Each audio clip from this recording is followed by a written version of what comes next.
हिरवळ चांगली आहे, हवामान चांगलं आहे आणि आम्ही इथं पोचलो. तर आम्हालाही असं वाटतं की आश्रमामध्ये आमच्याकडं नेहमी येणारी माणसं जी आहेत त्यांना हा आनंद घेता येत नाही आहे. ज्याचं कारण का तर सध्याची परिस्थिती. ह्या परिस्थितीमध्ये आपल्याला महाराजांची कृपा आहे आणि ती असणारच.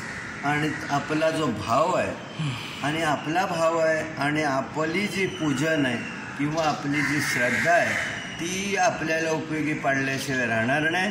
त्याच्यासाठी आत्ता जरी तुम्ही इथं पोचू शकत नसाल किंवा तुम्हाला त्या कार्यक्रमात यज्ञामध्ये पूजनामध्ये किंवा कशामध्ये गुरुपौर्णिमेच्या वेळेला तुम्हाला सहभाग घेता आला नाही, याबद्दल आम्हालाही त्याबद्दल थोडंसं मनाला संकुचितपणा वाटतो.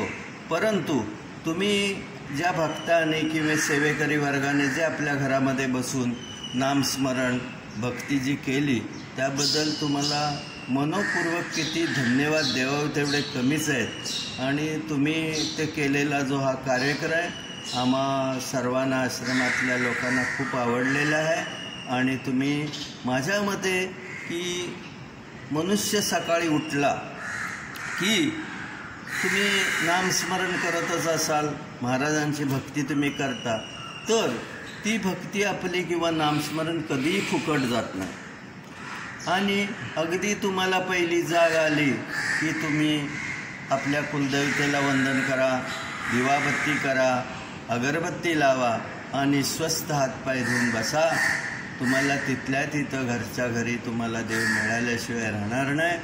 आणि नामस्मरण आणि पूजन मनामध्ये मन पवित्र ठेवून काया वाचा मनाने आपण शुद्ध राहून ह्या केलेली जी क्रिया प्रत्येक दिवसामध्ये सकाळपासून रात्री झोपेपर्यंत तुम्ही ज्या ज्या तुमच्या कामाची सुवर्ण संधी साधून तुमच्या हातानं जे काय येईल काम ते करत राहून जर तुम्ही हा मध्य साधला तर मला वाटत नाही की तुम्हाला बसल्या ठिकाणी ईश्वर मिळाल्याचं समाधान मिळाल्याशिवाय तुम्हाला राहणार नाही.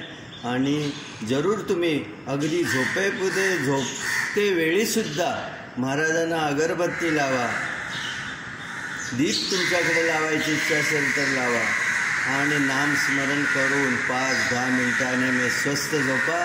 तुम्हाला झोपेचा आनंद मिळेल, तुम्हाला विश्रांतीचा आनंद मिळेल आणि तुम्हाला या कामी नामस्मरणाने ईश्वर मिळाल्याशिवाय राहणार नाही. धन्यवाद. मी मनोरी आश्रमातर्फे तुम्हाला माझा सर्वांना नमस्कार. जय गगनदेव.